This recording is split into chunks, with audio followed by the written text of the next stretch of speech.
Every band has their prime years, and regardless of how long this period might last, this is not only the time when they're releasing their best material, but also when they're unquestionably leaving their biggest mark on music. And depending on a band's reach during those prime years, the music they release can go on to garner itself a pretty impressive reputation, sometimes resulting in very genre-defining releases, or other times even inventing entirely new music scenes of their own. But that's just two of many possibilities this concept can result in when a very driven and inspired band gets the opportunity to reach a bigger audience than most. As we all know, this has happened more than a few times in punk, and with a whole laundry list of Madhouse releases coming from the genre's greats during their prime years, we've seen quite the array of musical innovation over the past 5 or so decades. But in the case of Southern California's most beloved and, in my opinion, the most important band to ever happen to punk rock, the prime years didn't come right away. And in fact, these guys were a little bit of a late bloomer band when it came to finding their footing. But once they did, their best years were not far off at all, and their prime left a mark on punk music like no one ever had before them or possibly ever will again.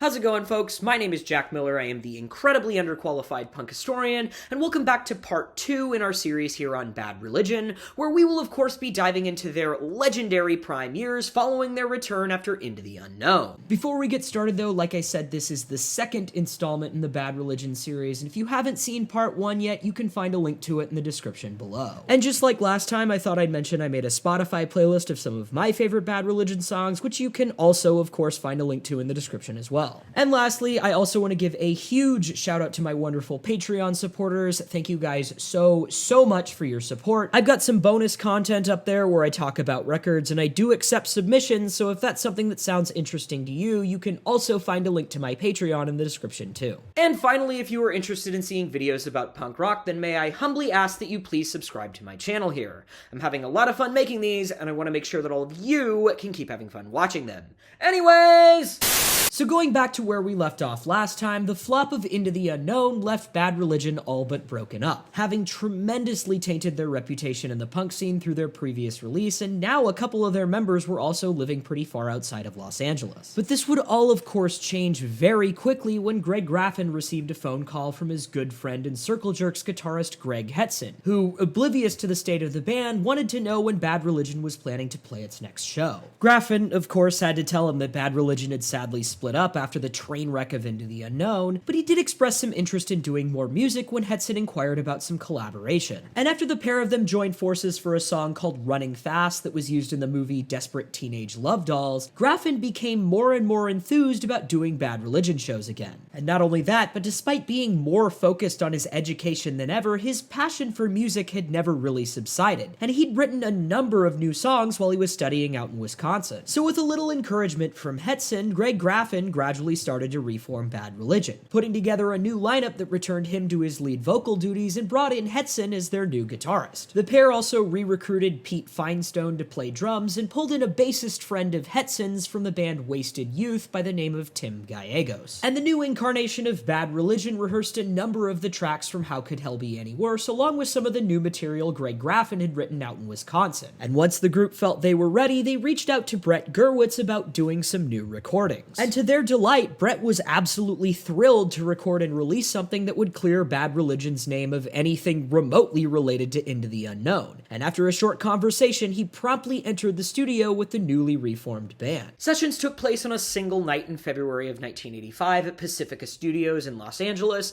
and the band recorded 4 brand new songs, 3 of which were written by Greg Graffin and 1 by Greg Hetson, and they also re-recorded Brett Gurwitz's title track, Bad Religion, that was originally written for the band's debut EP. And after Brett took it upon himself to handle the mixing and mastering, the new 7-inch made its debut on April 12th of 1985 under the name Back to the Known, which was coined after a joke Greg Hetson made about calling it Back from Into the Unknown when the band were still kicking around ideas. But even though they had a great new EP out and were back to playing shows, the high Bad Religion were writing would eventually be put on a brief hold when Pete Finestone got accepted into the University of London and left Bad Religion once again in need of a new drummer. To make matters even worse, what would would, at the time, be Pete's final show with them, would also make them aware that their draw wasn't what it used to be when they played shows on their own in LA. Bad Religion were able to solve one of these problems pretty quickly, though, as Greg Hetson knew a guy named John Albert, who just so happened to be one of the founding members of the now cult favorite death rock or goth punk band Christian Death. And John was no stranger to Bad Religion, so he accepted Hetson's offer, but he was definitely the type of musician you might think of as a guitar player who plays drums, so it took him a good few rehearsals to get adjusted into his new role. But once he'd gotten the hang of things, the band then of course set out to solve their other problem at hand, which was of course fixing their reputation after Into the Unknown and building their draw back up. However, as their show schedule began to fill up again, the rest of the band would soon start to become pretty well aware of John Albert's drug habits, which even started to affect his performances the more they played. And even though he and the rest of Bad Religion would stick it out as best they could until December of 1985, eventually it would become too much for John. And after deciding it was time to prioritize his well-being, he checked himself into rehab.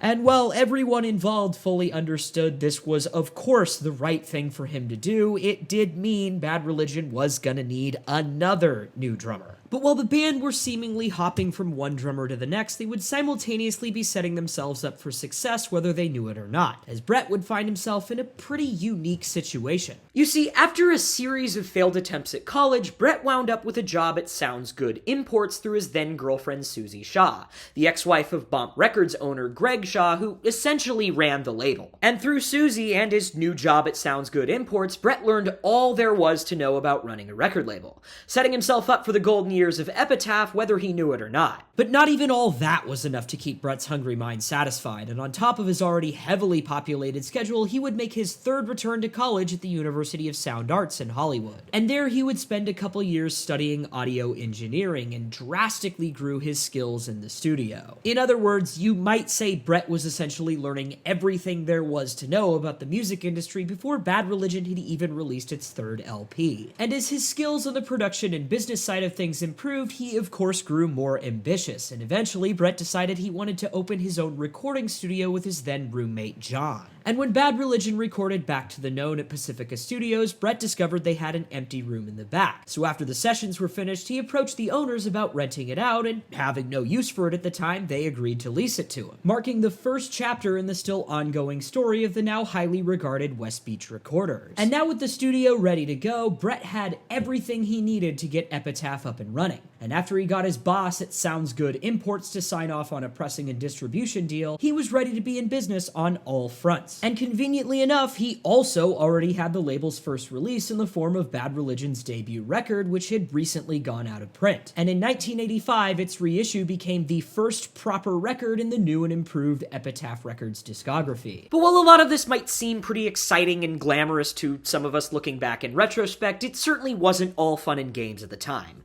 And even if Brett had done everything right the first time around, he still would have been scraping the barrel for money. Thus, he spent more or less all of his spare time in the studio, which of course meant he had plenty of time to dial in his craft. And Brett's endless hours at Westbeach would, interestingly enough, introduce him to an older rock musician named Sky Saxon, who would be the first bigger-time client that Westbeach would work for. But he wouldn't be the only bigger name Brett would record with for very long, and as Westbeach name found its way into the ears of more and more people in the punk scene through Brett's ties to the newly reformed Bad Religion, he started to get a lot more work in that circuit as well. And once a good number of people had come through his little studio and let the cat out of the bag, Brett found himself recording everything from pop rock to country to lounge music to the most avant-garde of art projects in his little studio, quickly making a name for both himself and Westbeach in Los Angeles. Things weren't all business though, and as hanging around with a bunch of musicians can often prompt one to do, Brett became very fond of drugs, and especially cocaine. And once his business partner John parted ways with Westbeach and sold his half of the company to a wealthy and ambitious producer named Donald Cameron, Brett and his new friend began getting high in the studio all the time as they continued to expand and refine their skills as audio engineers. But after a week-long bender in the midst of his seemingly never-ending hours at the studio, Brett came to the realization that he wasn't going to be able to keep up his productivity much longer if he kept on using. And in April of 1987, he made the decision to quit using drugs once and for all and never looked back. But going back back to the main topic at hand, the reformed Bad Religion would eventually return to what I guess you could call their familial roots,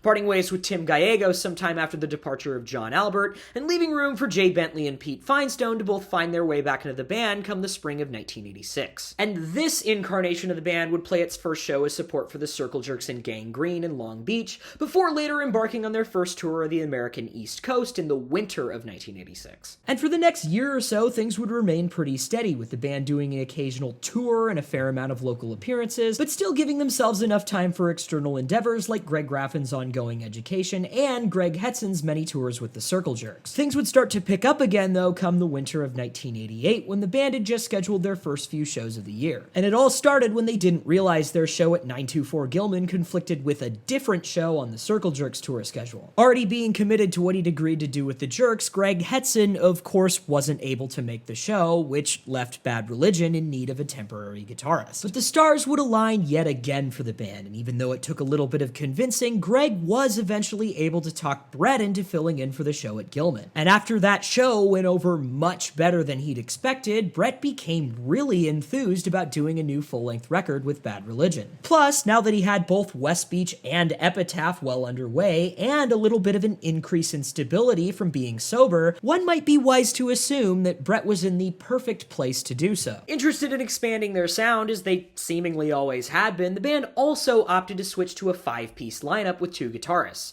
keeping Greg Hetson in the loop for both live shows and the studio. And now with a plan ready to go and all the moving parts they needed lined up, Greg and Brett both started writing new Bad Religion material again, putting together several songs on their own and occasionally trying their hand at some collaborative songwriting whenever the two of them could meet up to write together. As Greg and Brett had grown as both songwriters and people, however, the music they were now writing offered a much more intricate and melodic approach to it than most punk of the time. However, this time around, things were a lot more refined, and unlike the progressive and experimental direction their writing had gone during the process for Into the Unknown, this time around things fit very much under the umbrella of punk rock. And along with their advancements in the songwriting department, the Bad Religion guys had also become quite driven once they'd settled into their reformation, and it only took Greg and Brett about a month to write themselves an entire new record. So with nothing but 15 new songs in their pocket, the band headed down to Westbeach for some recording sessions in April of 1988. And there, Bad Religion would carry their ambition into the studio, further emphasizing the already powerhouse choruses Brett and Greg had been writing with anthemic 3-part vocal harmonies, a skill Greg had first developed while singing in the choir back in elementary school that would quickly become a staple of the band's sound upon the new album's release. And with Brett's new and improved skills in the studio, the band were also able to make their instrumentals pop just as well. Plus, having Greg Hetson around to throw down a second guitar track didn't hurt them either. Once the recording sessions were finished, Greg Graffin's friend Jerry Mahoney would design the album artwork, producing a graphic of a boy completely immersed in flames standing on the corner of a suburban street. An image that would later not only become nearly as iconic as the Crossbuster logo in the eyes of Bad Religion's fans, but also one of the most recognizable punk album covers of all time. And when the new album made its debut on September 8th of 1988, the impact would be felt almost immediately. Going by the name Suffer, this record not only gave us a brand new take on Bad Religion, but a brand new take on punk entirely. And even though punk might have been headed in this direction over the course of the past few years before this record came out, even so, it's pretty much night and day when paired up against Suffer. Fun, vocally driven melodic choruses, heavy guitars, and tight drums, all fused together by this super fine-tuned and professional sounding recording. This was the perfect cocktail to really give punk a chance at breaking through to a larger audience. And while we've all come to know and love this sound as both a staple piece and in a lot of ways the foundation of the punk boom of the 90s, back in 1988, Bad Religion was the only band doing it. And typically when you're the first person or group of people to do something innovative in any field, you're gonna get some attention for it.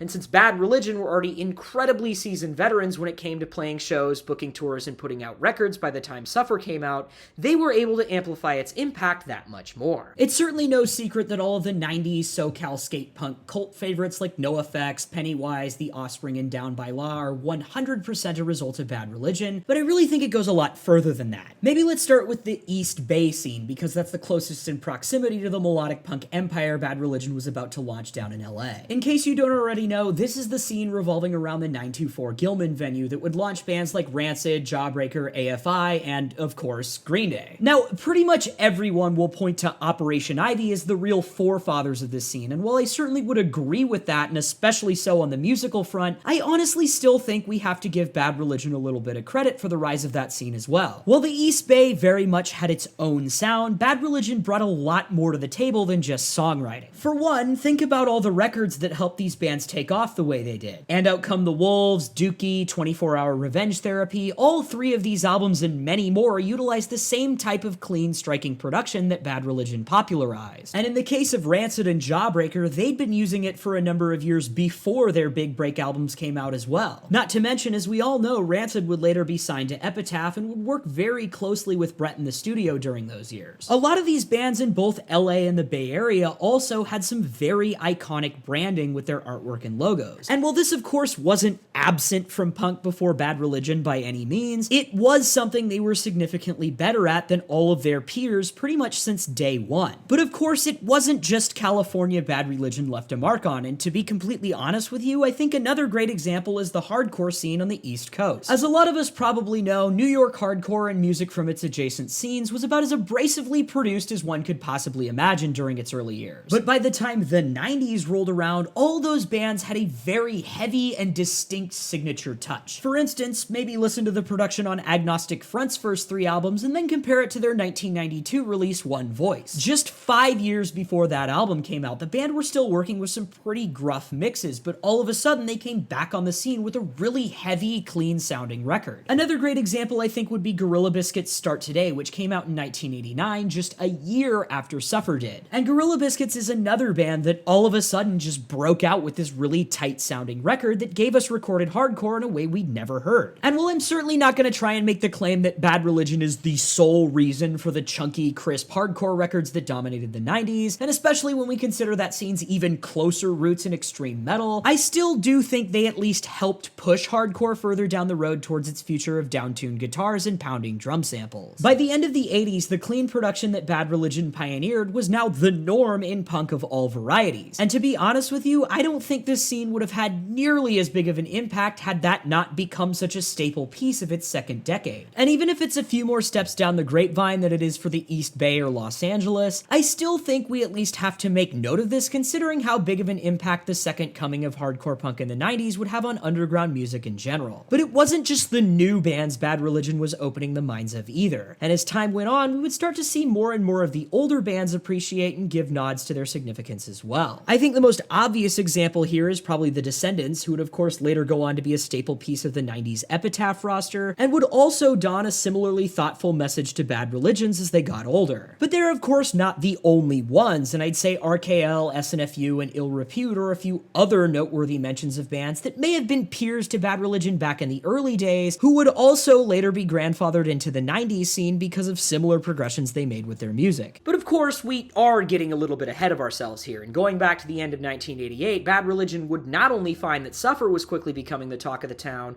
but Brett would also find himself with a series of new recording clients. And a lot of these clients were young punk bands looking to latch on to this more polished and modern take on the genre. And as many of us probably know, Brett would approach a number of them later on to become part of Epitaph Records' roster. But the main topic at hand is, of course, what was next on the agenda for Bad Religion, and the band would continue to carry on touring throughout the US and would also make their first appearance in Europe come August of 1989, rolling up to some of the biggest crowds they'd ever played for upon their first visit to Germany and playing several sold-out shows over the course of their visit. In fact, the band had such a killer time overseas that during their second visit to Germany, they videotaped the entire thing and released the highlights on a video called Along the Way later on in 1990. But even though the tours were all going great, as you can imagine, after dropping such a game-changing LP, Bad Religion were of course really itching to get back into the studio. Not because fans were losing interest in Suffer or anything, and in fact things were quite the opposite, but the band and Brett especially felt that they were really onto something, and they wanted to prove to themselves and to the world that Suffer wasn't the only thing Bad Religion had to offer. So amidst that record's promotional tours, the band were already busy at work on recording and writing what would become their next album as early on as June of 1989. Their return to Westbeach that summer would also be the first time in Bad Religion history that the band came back to the studio with the same lineup. And not only that, but this would also be the second year in a row that Brett would handle all the production duties for a full-length Bad Religion record. record. But this certainly wasn't about to be just another Bad Religion record, and Brett and Greg had actually taken it upon themselves to write even catchier, harder-hitting songs than they'd done for Suffer. And while this certainly slowed down the writing process a little bit in the beginning, it very much paid off in the end, as the two of them not only gave themselves some more time to dial in their grasp on song structure, but also a chance to further refine their lyrics, resulting in what I believe to be some of the most memorable material the band has produced to date. Bad Religion would lay down 15 brand new tracks at Westbeach over the course of a few weeks,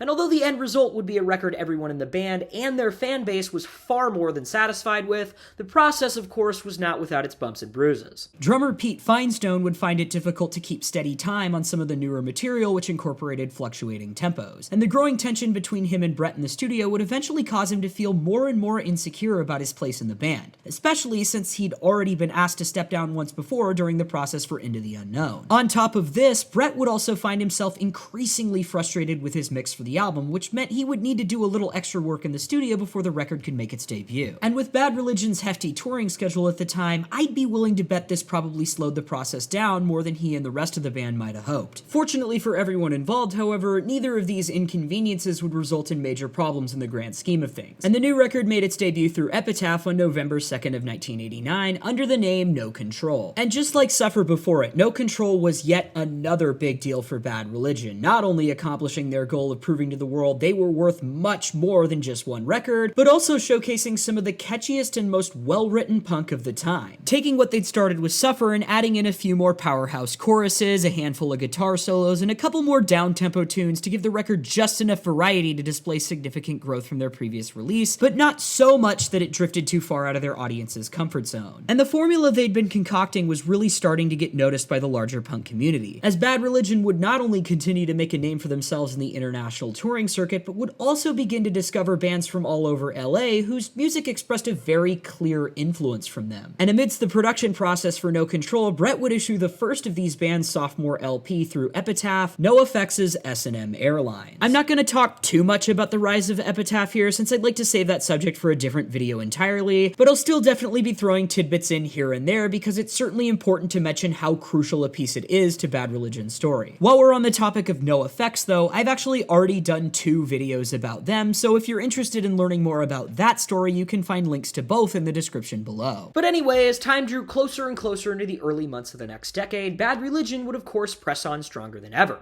embarking on both a US and European tour during the months of June and July of 1990, and even scoring themselves an opening slot on a Ramones bill at the Warner Grand Theater in San Pedro, California. In the midst of their heavy touring and recording schedule, Bad Religion would also be approached by a pro surfer named Kelly Slater who wanted to use their music in his surfing video Momentum. And this would eventually happen when the video debuted later on in 1990 following the release of Bad Religion's next record. But this would be the first of many appearances Bad Religion's music would make in surf and skate videos as their popularity continued to grow. Brett took a bit of a unique approach to this marketing strategy, however, and unlike the major labels who demanded huge fees when athletes, politicians, or public figures of any variety approached them, he chose to allow the surfers and skaters to use Bad Religion's music for free, knowing, of course, that they and many other California punk bands had strong and ever-growing followings in the extreme sports world. But speaking of that next album, by the time 1990 hit, Brett and Greg were already busy at work on new material, and this time around they aimed to create something a little more ambitious, but still not so ambitious that it strayed from the signature Bad Religion formula they'd spent the past few years concocting. And throughout this process, Brett made a conscious effort to simplify the language in his lyrics so he could convey a more poetic tone.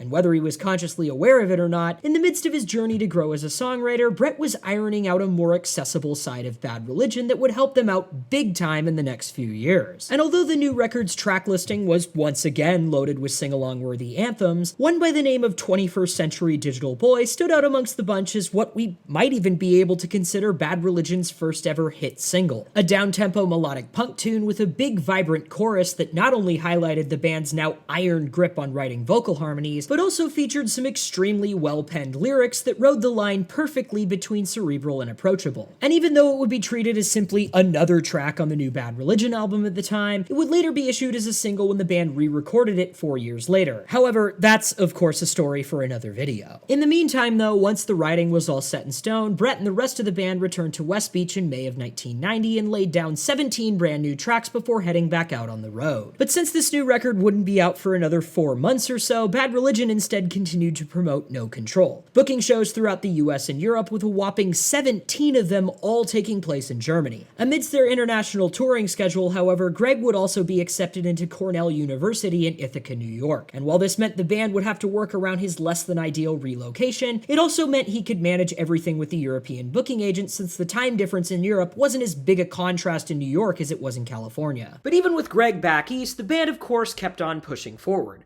releasing the new LP on November 23rd of 1990 under the title Against the Grain. And just like Suffer and No Control before it, Against the Grain proved to be another smash hit success with Bad Religion's fanbase, making its rounds through the various punk circles through zines and release catalogs, as well as catching the eyes of numerous surfers and skaters through videos like the before-mentioned Momentum. But as they say, all things that come up must eventually come down, and around the time of the album's release, drummer Pete Finestone was focusing a lot more energy on his other band, The Fishermen, in which he had a lot more creative control when it came to the songwriting. And when The Fishermen were eventually offered a record deal by Atlantic Records, he was forced to choose between them and Bad Religion, as the contract didn't allow for him to be in more than one band. And more enthused by the collaborative writing process of his other band, Pete would eventually decide to leave Bad Religion after a couple of cancelled shows in LA, the second of which his bandmates actually forgot to inform him about. Feeling frustrated and probably a little bit insulted, he eventually wound up writing the band a letter of resignation before their tour in support of Against the Grain that summer. And as you can imagine, this of course put Bad Religion in a little bit of a bind, forcing them to race against the clock to not only find their next drummer, but also to get them up to speed with 4 records worth of material before heading out on the road again. But that will sadly have to wait until the next chapter on Bad Religion. And while we of course can't discuss their full legacy at the end of what's truthfully just a mere third of their story, I still think it's important to make note of exactly how significant to punk they'd already become, despite still being 4 years away from their big break. So if you've seen any of those documentaries about the punk boom of the 90s, then I'm sure you've heard famous musicians like Fat Mike, Mark Hoppus, and Fletcher Draghi talk in great detail about not just the impression Bad Religion left on them and their bands, but on the greater punk audience as a whole. And truthfully, I think they're right to do so on all accounts. For one, if you were to consider how big their bands got because of Bad Religion's influence, then that alone should give you a pretty good indication of how important this trilogy of records really was. But of course, it doesn't just stop with them, and to be completely honest, the success of NOFX and Blink-182 isn't even the whole tip of the iceberg on the mark these 3 records made. To give you an idea of what was the norm in even West Coast punk at the time, this was the tail end of the 80s hardcore circuit and what I like to think of as the thrasher skate punk era. And although a lot of the newer bands of the time, like say DI or Poison Idea, were drawing closer and closer to the next era of punk, most of their material is still heavily rooted in classic hardcore and didn't quite have the extra punch of innovation to fully push us into the next generation of punk rock. A lot of the older hardcore bands had also grown into the crossover thrash sound, and while that certainly offered a new flavor of hardcore at the time, it also took a backseat to the larger thrash metal scene, which quickly became the most popular alternative scene of choice during the latter half of the 80s. And not only that, but with metal-infused hardcore on the rise, this also led punk to further explore its more abrasive side, as scenes like power violence, crust punk, and metallic hardcore found their footing. And while all of this music certainly pleased the aggression-loving scenesters attending the DIY shows that these extreme hardcore bands were putting on, it also pushed the punk scene further underground, as most fans in this circuit had probably already been fans of the genre for a handful of years and were used to the intensity of standard punk and hardcore, and now were seeking out something a little bit more extreme. And even if someone was a newcomer during this era of punk and hardcore, it's likely they got into it through thrash and crossover and had already acquired the taste for extreme music through metal. However, melodic punk and classic hardcore weren't gone entirely during this decade, and instead were building themselves back up again in a new form. And while a lot of us can probably name more than a few significant bands to embrace and put their own spin on punk's more melodic side during this era, I'd say the most important ones besides Bad Religion would be Operation Ivy, The Descendants, Social Distortion, and maybe Fugazi. But even in this company, I'd still say Bad Religion stands in a league of their own, and that's because I think they just had a wider appeal overall. For one, Brett had upped his skills on the production front so much that he was capable of producing records that sounded far cleaner than anything punk had ever heard before, while still managing to capture the intensity and aggression that gave punk such a unique feel. The band were also far more accomplished songwriters than virtually all all of their peers and had a much stronger grasp on melody than really anyone else in punk ever had before, partially due to their more open-minded approach to writing, but mostly because they were already a veteran band with 2 full-length records under their belt at this point. And while this certainly gave them the ability to appeal to a softer edge crowd, they were also in touch with their roots enough to win over the pre-existing hardcore audience, still flying the banner of their provocative name and logo, and of course continuing to throw their older fans a bone or two through performances of their earlier material. Bad Religion also continued to stand by their political and social commentary, but now with years of experience were better than ever at communicating and promoting it, prompting even the people who fully agreed with them in the first place to think at times. And because of all this, they were a very easy first step into punk for newcomers, and then a lot of their peers in bands like Fugazi, Screeching Weasel, and Operation Ivy could act as a next step since they had a similarly less abrasive take on punk, but still had some rougher edges in their songwriting and or production. And this of course would all set the stage for the punk eruption of 1994, something that I would argue Bad Religion were able to capitalize on in a pretty unique way. And although they maybe weren't the biggest band of that generation, I would still say they were the most impactful. But that of course will have to wait until the next video. Well, I think that about sums up our second episode in the Bad Religion series. This happens to be my favorite era of the band, so I'm thrilled to finally have this story up here on the channel. But that's enough from me. I want to hear what you guys have to say. Which one of these albums is your favorite? Which one did you discover first? Do you agree that these were Bad Religion's prime years? Why or why not? Let me know in the comments. Thanks a lot for watching. I'll see you next time.